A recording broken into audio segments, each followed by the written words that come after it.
while it happened within our community.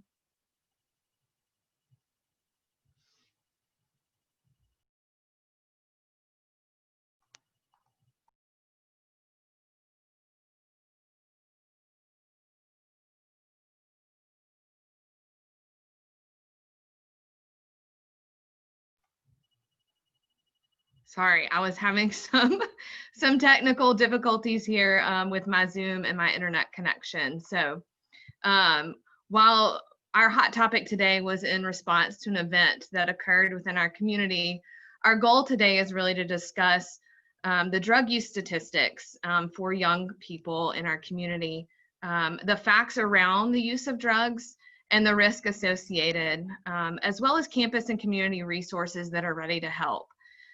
We will have a Q&A session upon the conclusion of our conversation today.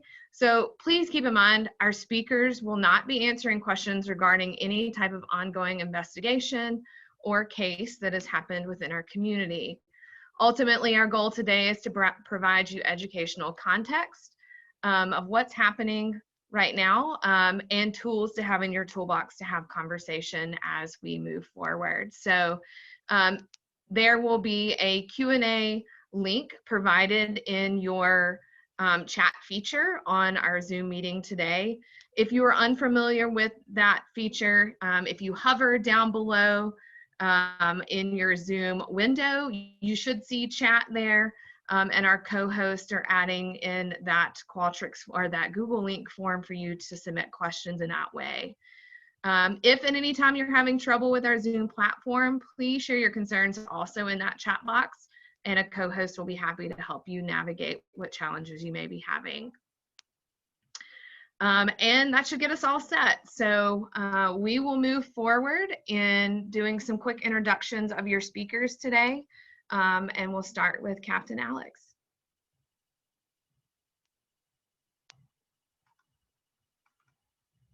Sorry, Alex, you're on mute. Yes, I'm Alex Fowler and Captain Metro Narcotics Unit here in Oxford.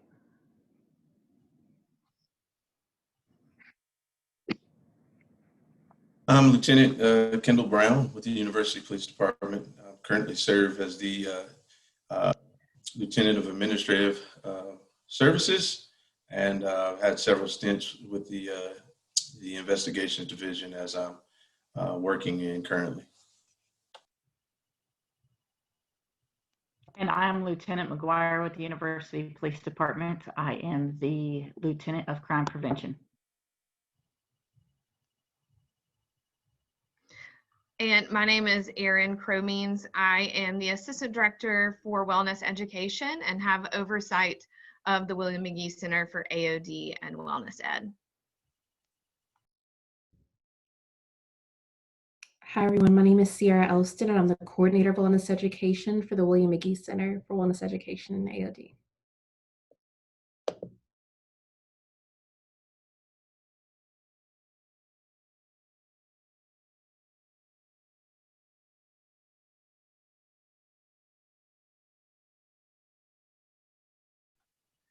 We will go ahead and get started and discuss a little bit around statistics, focusing on our high school students and young adults, and then also talking about substance use trends.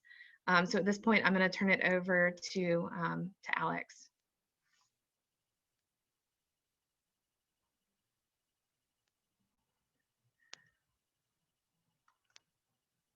You're on mute again, Alex. I've done it too. I'm sorry. Yes, on statistics, we talked about the overdoses and how we'd seen a rise in this year's compared to last year. We've also seen a rise in ecstasy over the last year or two in the young adults, college-age students, and possibly some high school as well, is the Adderall and Vyvanse and stuff. And Xanax bars, there's been a big rise in the opioids and the benzos. The opioids, I think, come more from some of the young adults and people not realize they're taking opioids at the time. Ecstasy, for a little over a year now, our ecstasy has came back as methamphetamine from the crime lab. We had a recent stop last month in a sheriff's department just south of us, where they recovered several X pills and Xanax pills that all contain fentanyl in them. The other thing we've seen a rise in is THC and the edibles and stuff coming in from other states.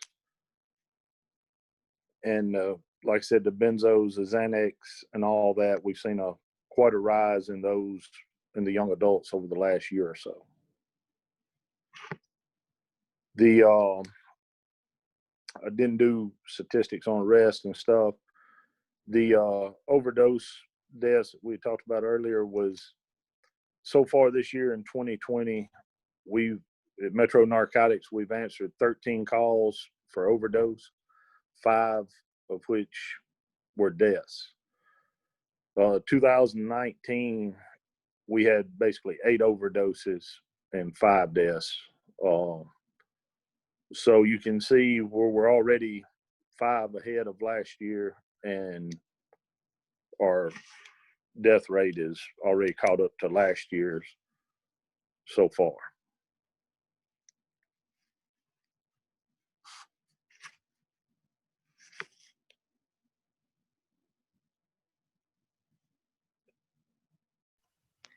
All right, now we're going to turn it over to Kendall and Shyla so that y'all may discuss what's really happening in our community. Tell us a little bit more about the facts, maybe the representation of products, and any other concerns we may have around their risk. I'll start. We just wanted to go over some popular myths and kind of actually give you the facts behind those. So a big myth is that a person can't overdose the first time that they're taking a drug. We know that this is not true. An overdose happens anytime a person takes too much of a drug, so it definitely can occur for the first time, depending how much they take. And what it takes for an overdose is different for each person. Another myth is that that someone can't overdose on marijuana. That's actually not true. So they can, and it's really hard to tell right now how much you're getting when it comes to THC, because edibles have become so popular. So it's just really hard to kind of quantify how much of a dose of THC you're getting with those. Another myth is that if I'm with my friend when they overdose, I'll definitely get arrested when the cops come. In fact, that's not true. We have a Good Samaritan law, which does provide limited immunity for arrest or prosecution for minor drug law violations for people that get help at the scene of an overdose. And then another myth is that if you've been using drugs for a long time, it's impossible for you to overdose. Again, that's not true. An overdose can occur anytime someone takes too much of a drug.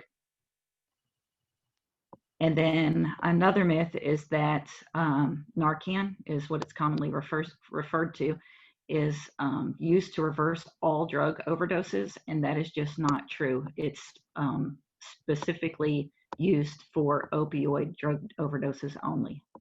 And then I believe Lieutenant Brown has some more myths and facts to kind of talk about. Thank you, Shayla. Yeah, I just wanted to go over a few myths as well.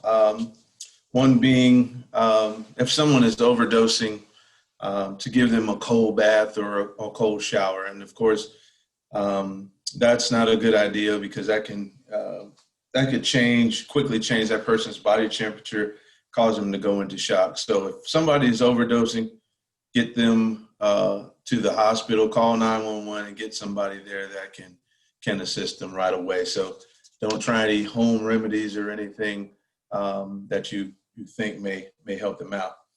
Another myth is that a person can't overdose for medications that has been prescribed to them by a doctor, and that is a myth.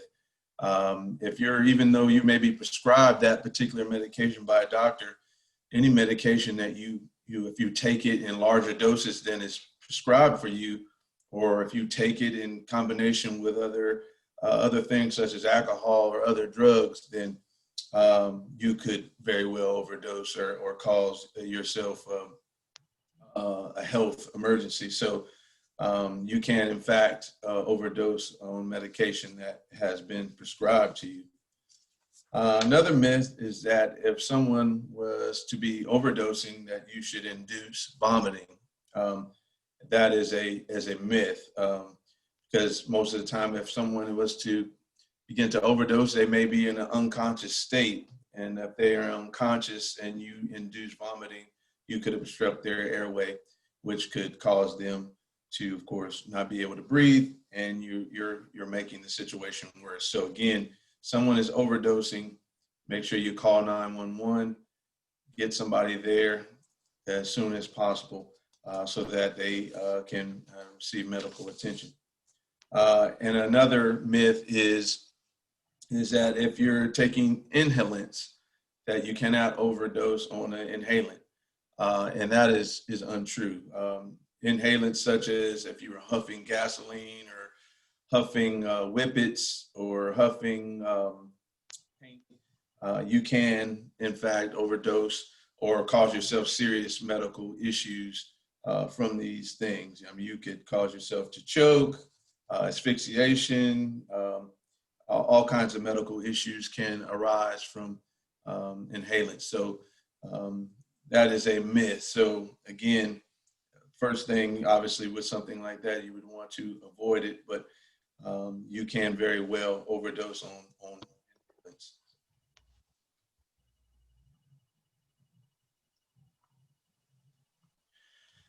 And just to also mention outside of that, as I think Shayla mentioned, you're starting to see a lot more edibles out there. And like she mentioned, the fact that you can overdose on edibles, and that again, that's untrue, simply because you do not know how much is in it. All you know is you're eating a cookie or a brownie or a gummy, but you have no idea how much that you're receiving. So that is definitely a myth and something to watch out for as we see more and more edibles out there.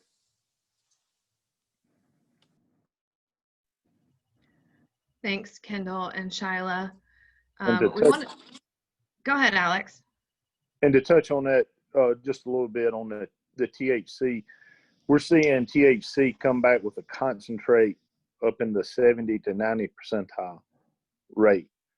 And they talk about marijuana and everything and how it's natural and all. Used to, marijuana would come back and it would be 7 to 12% THC is what it contained. Now we're seeing marijuana come back in the 30s, 50s percent. The CBDs, Mississippi passed a law a year or two ago where CBD could be sold in stores. It is supposed to contain less than 0.03% THC to be able to be sold in the stores.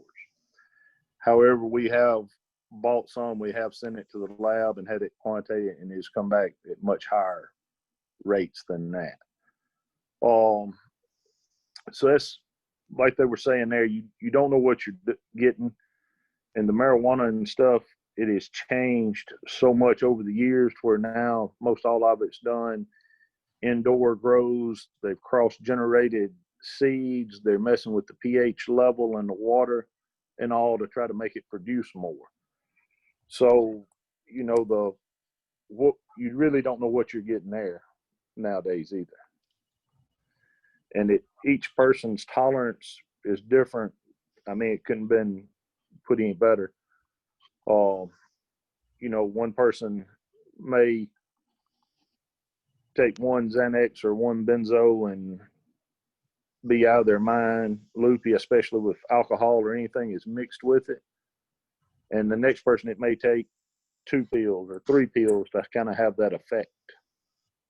Well, at that point, they've kind of already started to take a toxic level of benzos. because it affects everyone so much differently.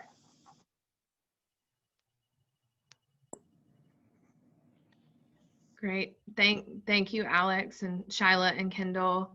I want us to kind of move forward and talk a little bit about the risk associated with using substances, and in particular drugs, and maybe the physical, academic, and legal consequences that may follow. So Kendall, Shyla, do you want to touch on that some? Yeah, physical risks are, I mean, I guess kind of obvious to me, but that would be the risk of an overdose. And with that, you're risking kidney failure, you're risking brain damage. There's just a ton of physical risks that come with overdose.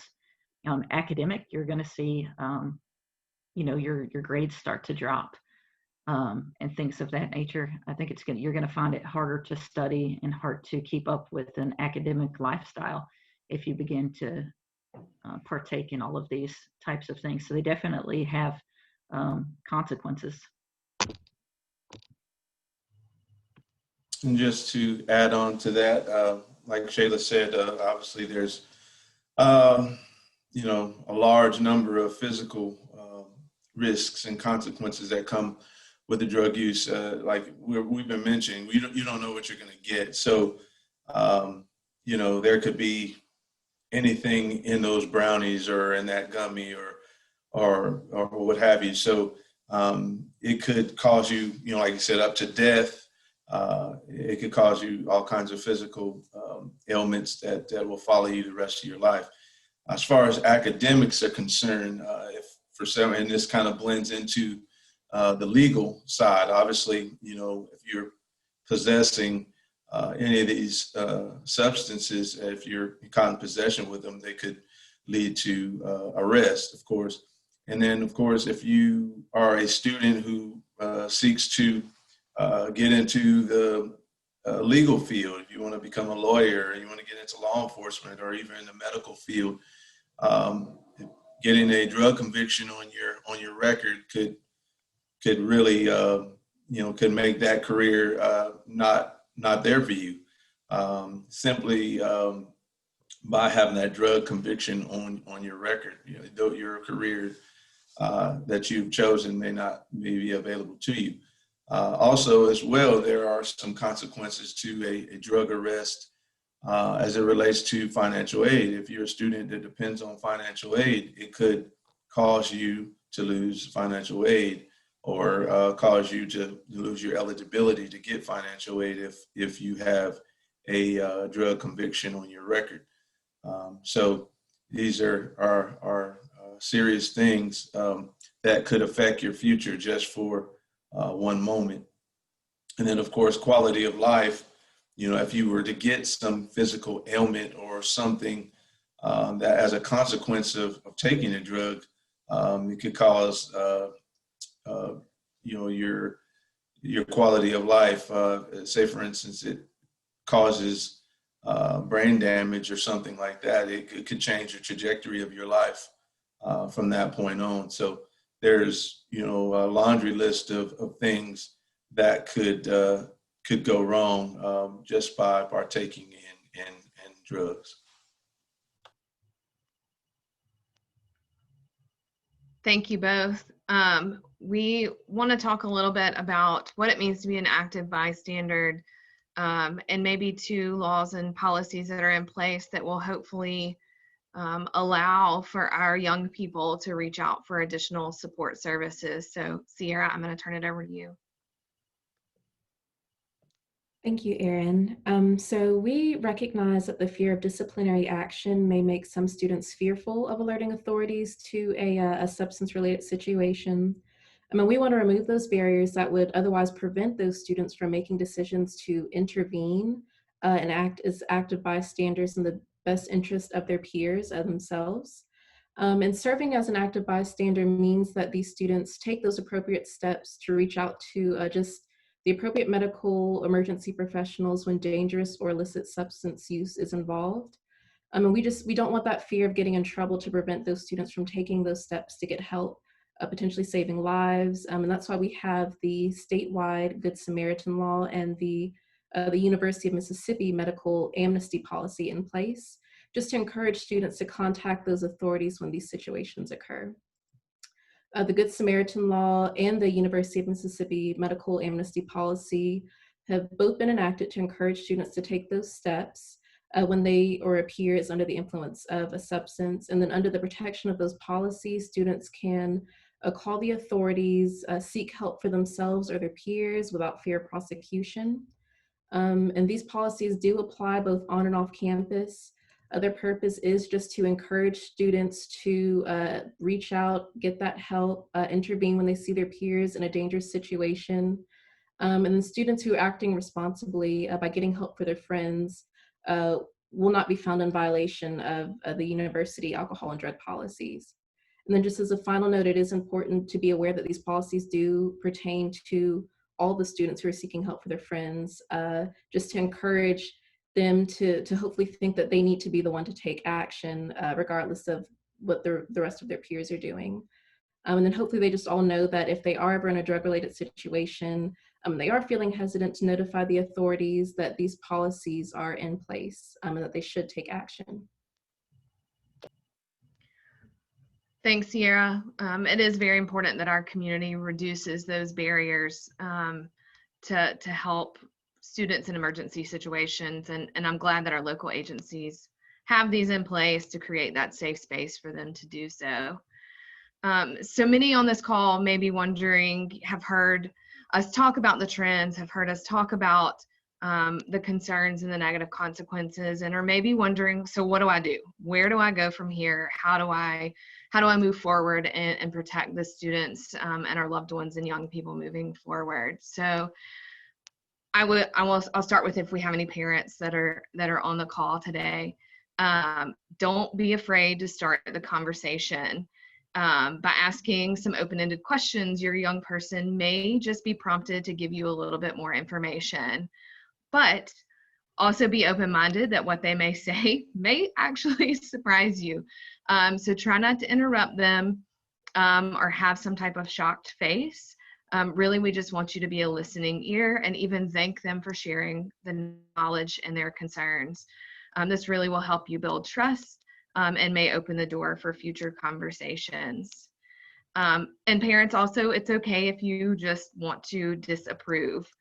You are allowed to not approve of substance use within your students. So research actually shows that zero tolerance expectations around substance use really have a positive effect on reducing the future use of your students and your children. And just make sure that the communication with them is regular. Your influence actually matters more than you might realize, and each conversation will plant little seeds of knowledge that they can come back to later on. And I think one of the largest pieces of all this is just recognizing unhealthy drug use. And those can look in many different ways, but I want to talk a little bit about what a substance use disorder actually is and how it affects a person's brain and behavior. And ultimately, it leads to the inability for them to control their drug use. So addiction can really start with a simple experimental use of a recreational drug, maybe in just a social situation. And for some who use in those situations, that use just really becomes a little bit more frequent for them. For others, their addiction has started with the exposure of a prescribed medication. Maybe it was post-surgery or post-injury where they were prescribed a narcotic. Or maybe this was actually received from a friend or relative that was prescribed the medication but gave it to a child or a student to take care of whatever was going on.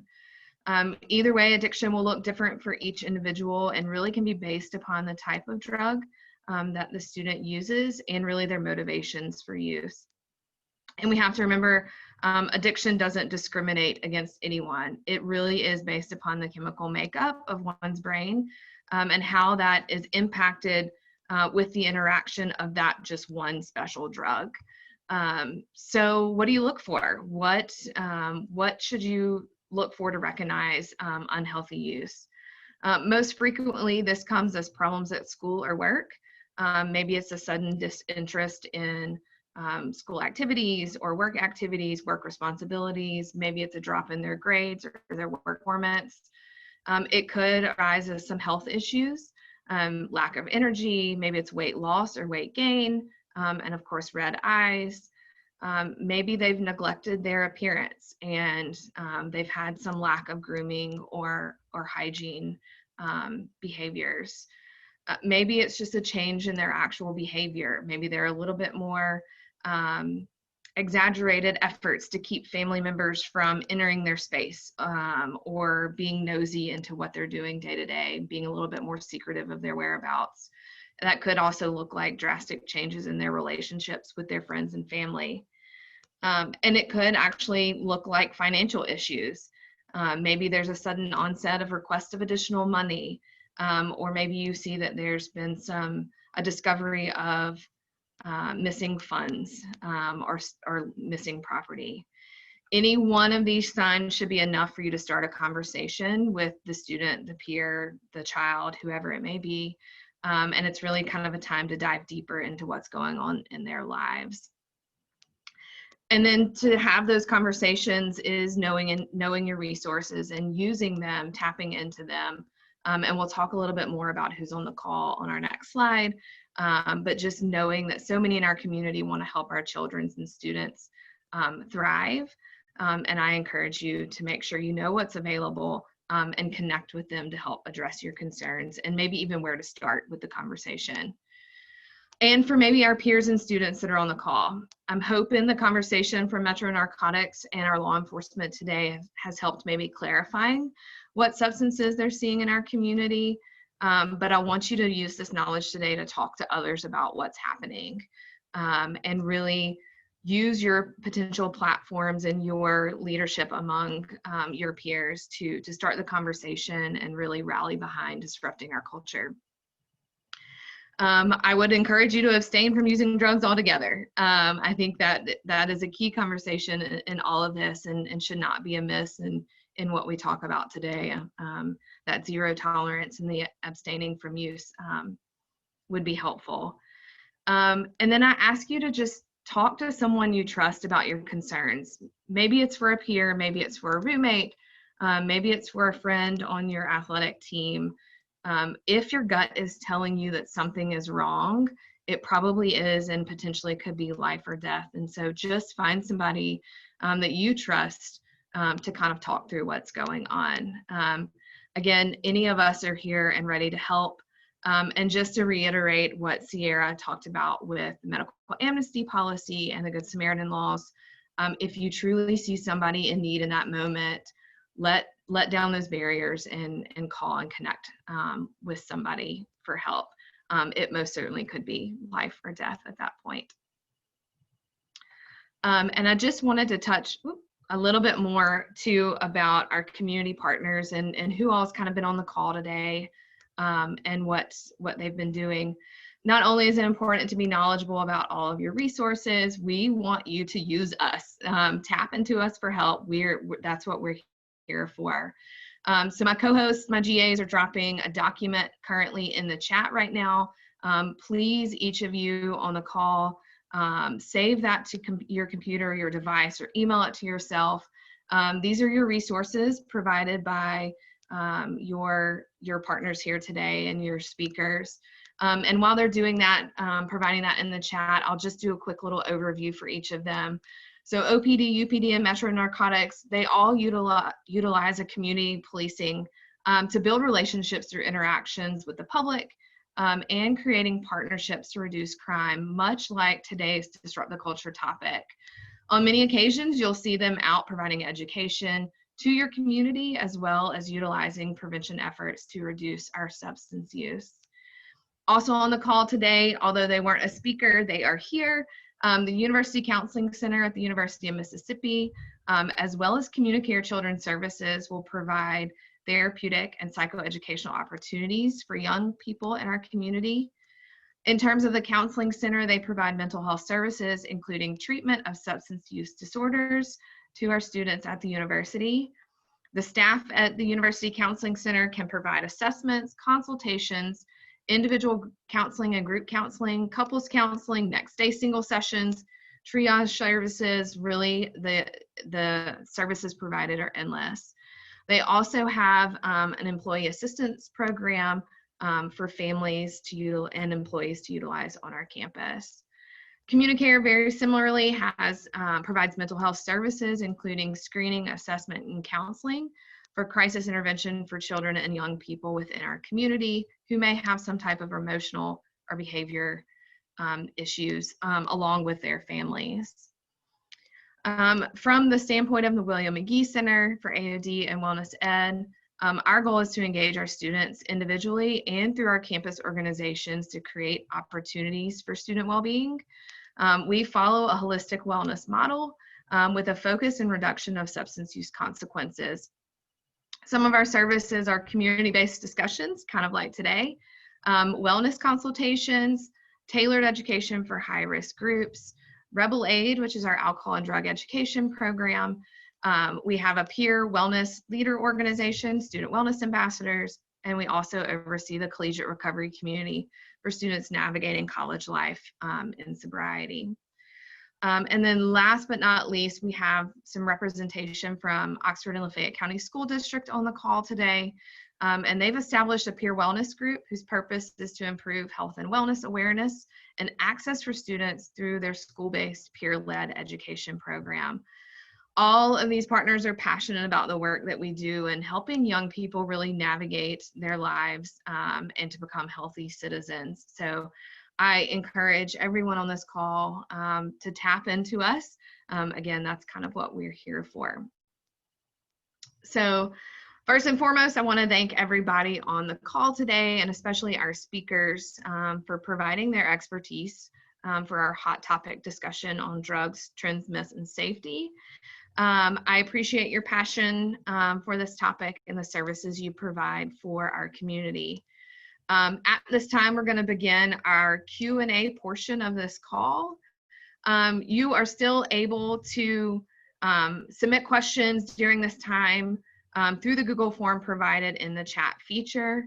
And I'm going to have my co-host, either Rachel or Maddie, share our first question and then maybe announce who they feel like would best serve in answering that question. So I will turn it over to them. All right, hi everyone. So this is Rachel. I'm one of the graduate assistants here. So the first question that we have is, could you please provide more information on how someone can overdose on marijuana and what that could potentially cause, or what could potentially cause that reaction? So anyone could feel free to answer that one.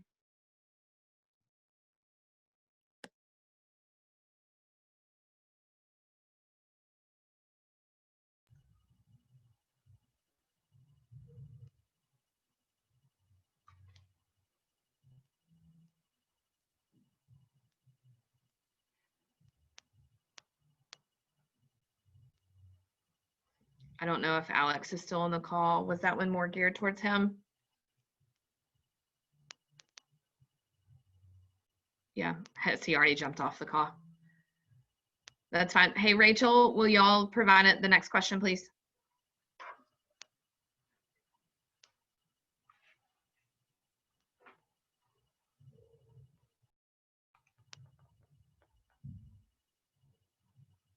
Hey, Rachel or Maddie, can y'all provide another question, please?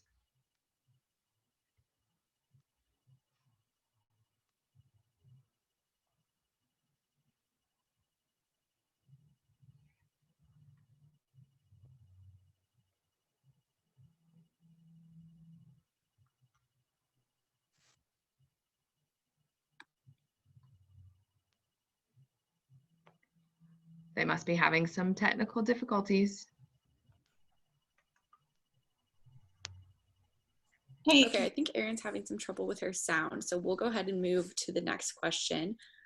So we got a question about, if someone self-reports, what would be the consequences through the medical amnesty?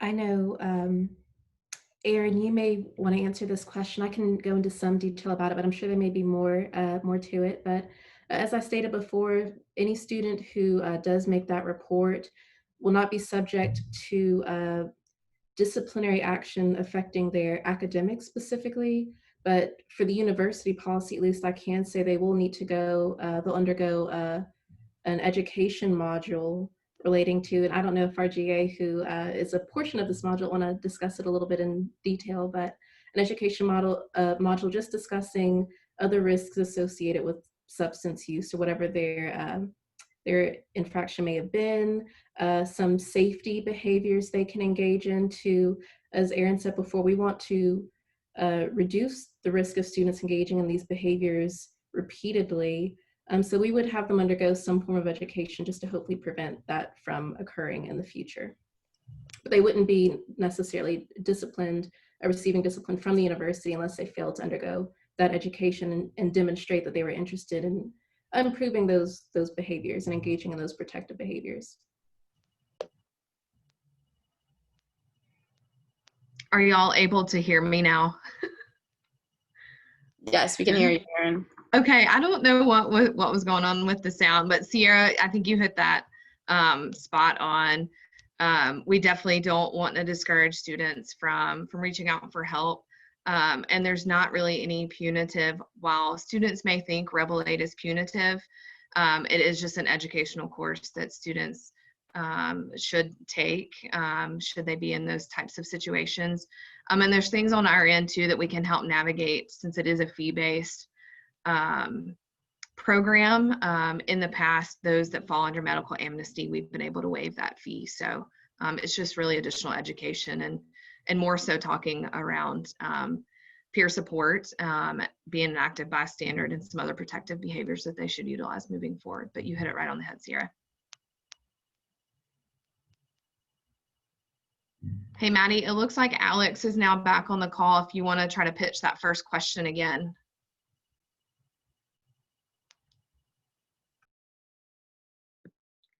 Okay, so that first question that we asked earlier is just if we could have some more information on how someone can overdose on marijuana and what could potentially cause that reaction.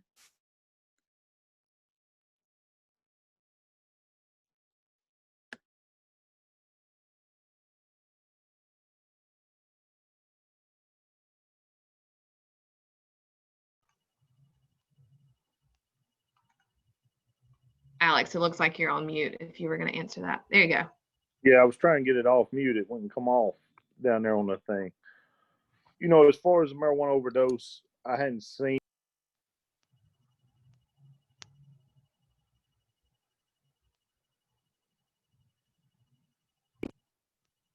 Can you hear me now? We can. Most time We're having some trouble hearing you. I don't know if you're having some issues with your sound.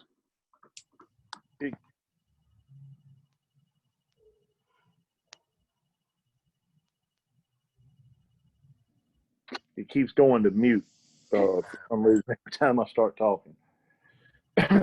But you know, most time on marijuana overdose, they just get too high, increased heart rates, panic attacks, anxiety setting in, stuff like that is what you'll normally see on a marijuana overdose. And then loss of coordination and all, which causes bodily injury from falling down and different things.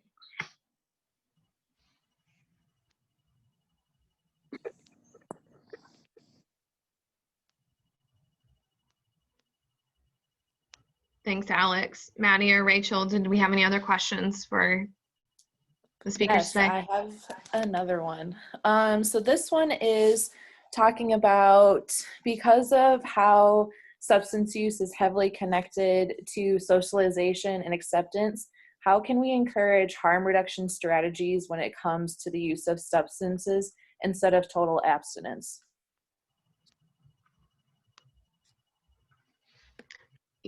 Yeah, I can speak to that a little bit.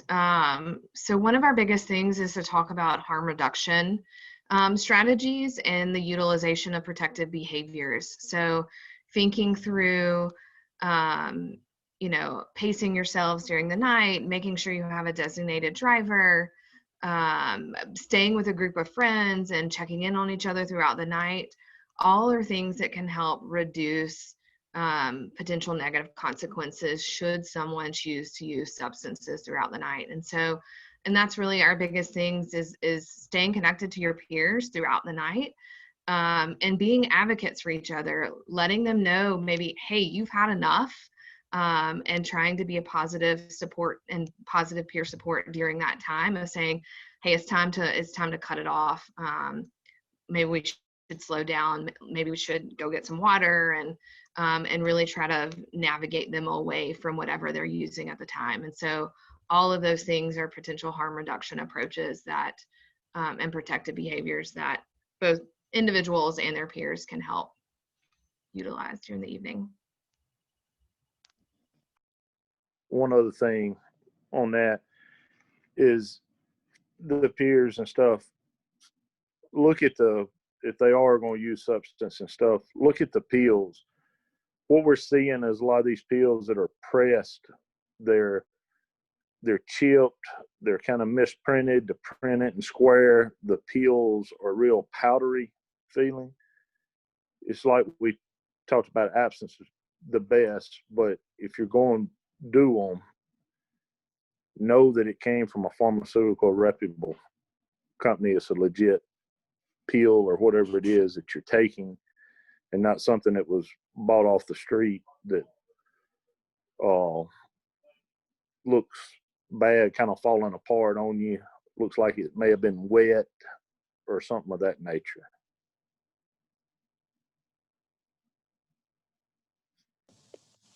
And then, as it relates to that, if you have a friend or if someone has taken something, as we mentioned back before, please don't hesitate to contact us. Call 911, get somebody there. I'll assure you on campus, if something goes wrong, a friend of yours or someone has taken something, please don't hesitate to call and get somebody there, so that we can assist you and get you some medical assistance. Please make sure you do that. I just want to add in to what Lieutenant Brown was saying. If you need to contact us, for the university community, we do have an app called the LiveSafe App, and you can actually make a report to us anonymously. So if there was an emergency like that, that could be a way that you could report it.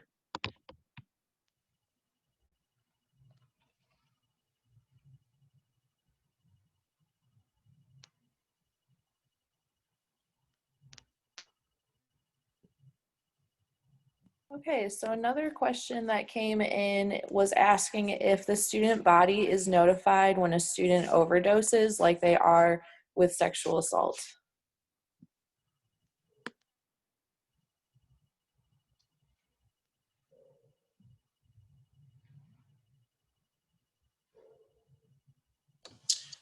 I can kind of address that.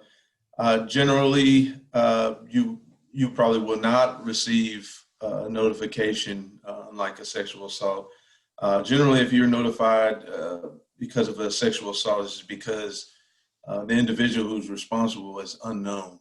Would generally be the only time that you would get a message about a sexual assault. So if, for instance, there were some drugs or a situation out there, then we felt like we needed to notify the campus community if there was a widespread or some other information that we had for us to believe that that we needed to notify you, then we may. But in general, you would not get a message if someone overdosed.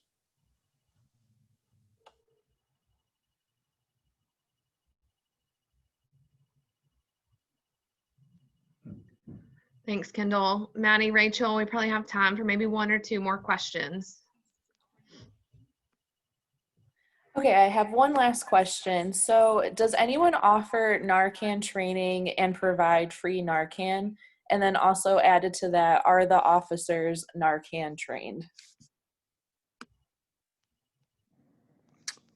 Yes, at Lafayette County Sheriff's Department, Oxford Police Department, and at UPD, they are all carrying Narcan, all Narcan trained. As far as someone giving Narcan out to the public or training for them, I'm not aware of any at this time.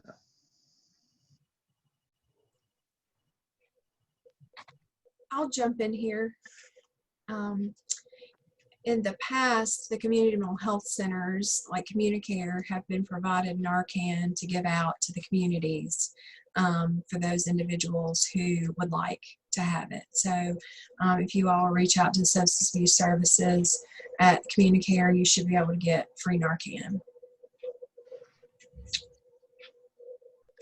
Thank you, Laura, for that addition, and Alex for the information too about our local officers.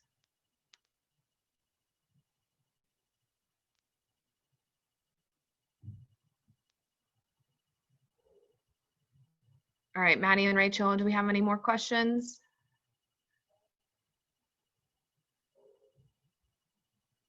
Nope, that's all we had. Okay.